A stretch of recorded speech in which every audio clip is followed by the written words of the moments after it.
The church was silent. Every guest held their breath as the billionaire groom prepared to say, "I do."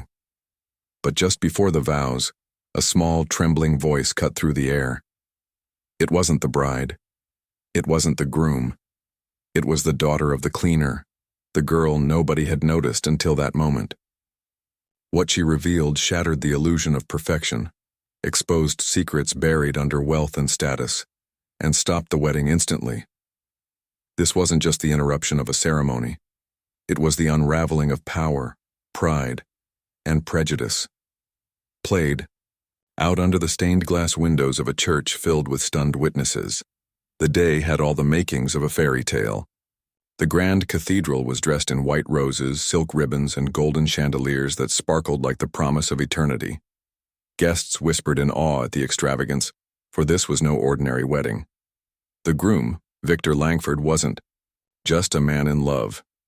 He was a billionaire whose name carried weight in boardrooms and headlines alike. His fortune had built skyscrapers, his charm had won over investors, and his influence stretched far beyond the pews of that church. To many, in attendance, this wasn't just a union of two people. It was the merging of power, prestige, and wealth. The bride, Eleanor, was the vision of grace, gliding down the aisle in a gown worth more than some homes. Her smile seemed flawless, rehearsed for the cameras discreetly tucked into corners. For everyone watching, it was a perfect moment. Yet beneath the layers of silk and sparkle, not everything was as it seemed. On the far side of the room, near the last row where the chandelier's glow barely reached, sat the staff. The cleaners, the decorators, the servers, those who had prepared the stage for this grand illusion.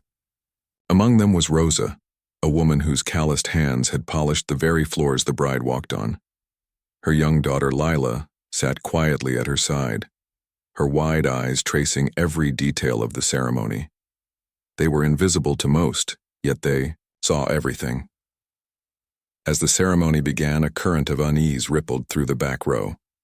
Lila's small hands clenched in her lap, her gaze fixed not on the flowers or the priest, but on the bride and groom. She knew something the others did not, and as the vows drew near, her heart pounded louder than the organ music filling the church. The ceremony pressed on, each moment drenched in grandeur. Yet to Rosa and her daughter, Lila, the air felt suffocating. The priest's voice echoed through the cathedral, his words wrapping the couple in sacred vows, while the guests, business tycoons, politicians, and socialites, watched like eager spectators at a show. But Lila's eyes never left Eleanor, the bride. Something about her smile was brittle, a crack in porcelain that no one else seemed to notice. Victor Langford stood tall, confident, his tailored suit sculpting him into the picture of authority. To the world, he was the image of success, a man who had climbed higher than most dared to dream.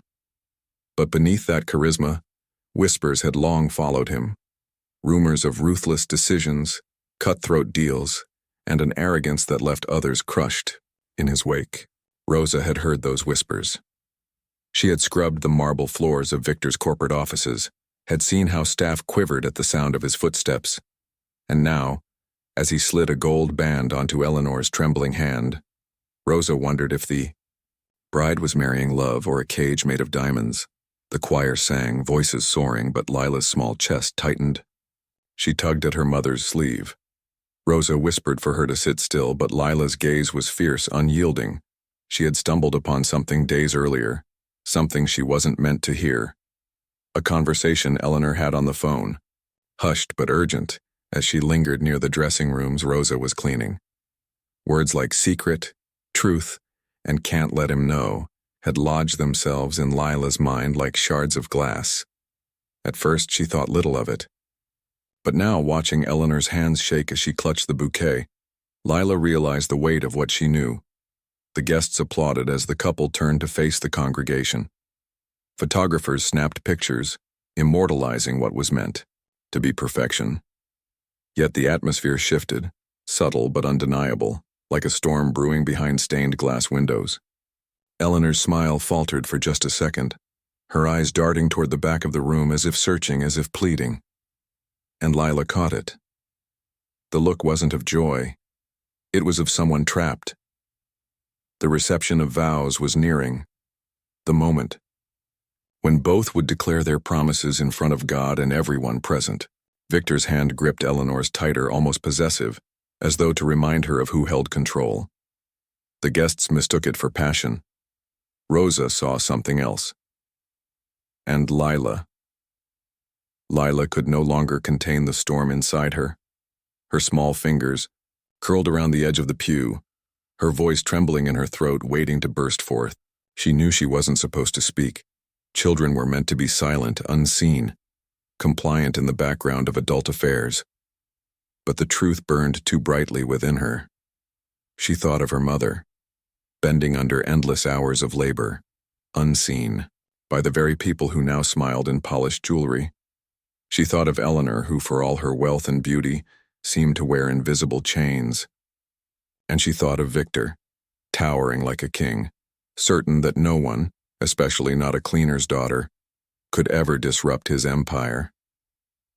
The priest raised his hands for silence. A hush fell over the cathedral as holy words prepared to crown the ceremony. All eyes were forward, all breaths held in reverence. But in that stillness, in that fragile pause between tradition and declaration, a child's voice could soon cut sharper than any blade. And with that, the atmosphere of the wedding shifted once again. No longer was it a celebration. It was becoming something else, a powder keg waiting for the smallest spark. The air in the cathedral was so still it felt like even the stained glass saints were holding their breath. The priest's solemn voice rolled across the room. If anyone knows of a reason these two should not be joined in holy matrimony, speak now or forever hold your peace. The words hung like thunder. No one ever spoke during this sacred pause. It was meant to be ceremonial, a formality. But in that silence, a single trembling voice rose. I know a reason. Gasps echoed, sharp and immediate. Dozens of heads whipped around, searching for the source. And there she stood, tiny, fragile, but unshaken. Lila, the cleaner's daughter, her small frame dwarfed by velvet pews and towering adults. Her mother's hand shot out in horror, trying to pull her back down, but Lila had already stepped into the open, her voice carrying further now, gaining strength with every syllable. She doesn't want this. She's afraid. The words detonated, like dynamite in the heart of the ceremony. Eleanor froze, her bouquet slipping slightly as whispers rippled through the congregation like wildfire. Victor's jaw tightened, his polished smile faltering for the first time, eyes narrowing at the child who dared to speak. The priest stammered, unsure whether to intervene, but the silence demanded the truth. Eleanor's eyes brimmed with tears, her lips parting as though she wanted to speak, but no sound came out. For a fleeting second she looked at Lila, and in that glance was a desperate plea. Don't stop. But Victor reacted first. His hand clamped over Eleanor's, his voice booming through the cathedral. Enough. This is nonsense. His tone carried the authority of a man used to silencing, to dominating, to ensuring no challenge ever left a mark. Yet the guests weren't so quick to dismiss what they'd seen and heard. They leaned forward, murmuring, their perfect masks of society slipping. For in the innocence of a child's words there was something unshakable. No politics. No pretense. Just truth. Rosa's heart pounded in her chest, torn between terror and pride. Her daughter had done what no adult dared, challenged the untouchable billionaire at his own altar. And in that fragile moment, all eyes turned, not to the priest, not to Victor, not even to Eleanor, but to the little girl who had cracked the illusion of perfection. The wedding, once an untouchable performance of wealth and power, was now unraveling before everyone. The question was no longer would the truth come out, but how explosive would it be when it did? The cathedral was no longer a place of celebration. It had become a battlefield of silence, whispers, and unraveling truths. For a long, trembling moment, no one moved. Then Eleanor's hands began to shake, the bouquet slipping through her, fingers and scattering white petals across the aisle like fragments of her crumbling facade. With a voice raw from years of suppression, she finally spoke. "She's right," Eleanor whispered, though in the stillness it carried louder than Victor's protests. "I don't want this. I never did." The congregation erupted. Gasps, murmurs, voices colliding in disbelief. Some leaned in closer. Others shook their heads, but no one could look away. Victor's face turned crimson, the flawless billionaire mask slipping into something far uglier. He tried to grab Eleanor's hand again, but she pulled away, her posture straightening as though the chains of expectation were finally snapping. Lila's small frame trembled, but her eyes remained locked on Eleanor's. In that unspoken exchange, something passed between them. Courage, solidarity, and a truth no amount of money could bury. The priest hesitated, then quietly closed his book, as though even he understood. The wedding was no longer holy. It was a sham exposed in broad daylight. Guests shifted uncomfortably, the weight of judgment suddenly turning back on Victor himself.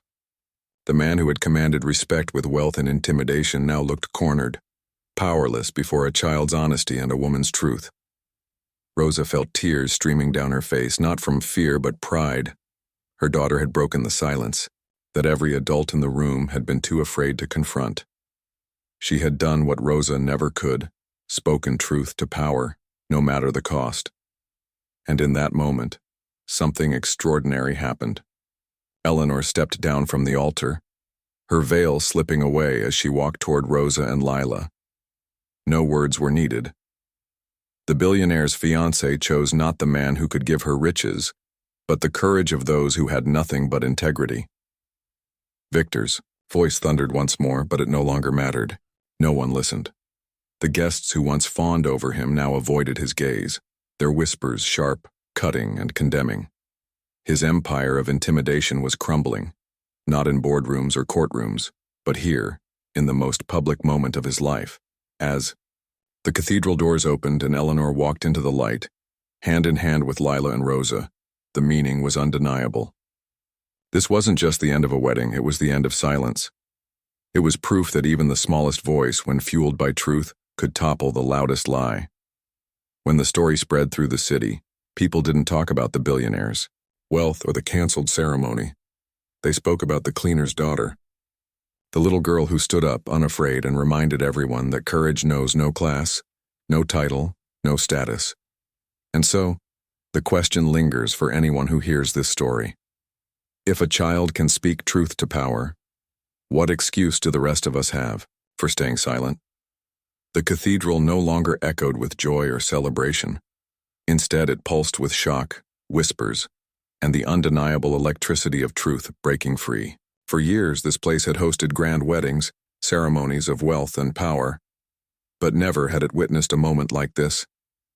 A child's trembling voice had torn through the veil of lies, unraveling a billionaire's empire in the most public way imaginable. Eleanor's hands quivered as the weight of it all pressed down. The bouquet slipped from her grip, scattering delicate petals across the polished marble floor. They fluttered in silence, each one a symbol of the life she had pretended to embrace. In her eyes, the facade of certainty shattered, leaving raw vulnerability. "I can't do this," she whispered, the words fragile yet powerful enough to hush the crowd once more. Guests gasped. Some clutched at pearls and handkerchiefs. Others whispered furiously behind trembling palms. But there was no escaping the truth. Everyone had seen the pain in Eleanor's face, heard the honesty in Lila's small, unwavering voice. Pretenses dissolved, leaving only the stark reality. This wedding was not love. It was control. Victor's face flushed deep red, a storm barely contained. For years, his power had gone unchallenged. He was the man who made rules bend, who turned silence into compliance.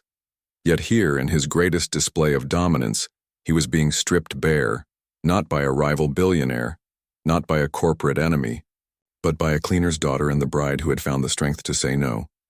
He reached for Eleanor's wrist again, desperate to reassert control. But this time she pulled away with clarity in her eyes. She turned not to him, but to Rosa and Lila. And in that simple motion, everything changed. The congregation shifted. No longer were they bound by admiration for Victor's wealth or fear of his wrath. Whispers grew louder, not of awe but condemnation. Guests who once smiled at him now avoided his gaze, ashamed of the silence they had carried for too long.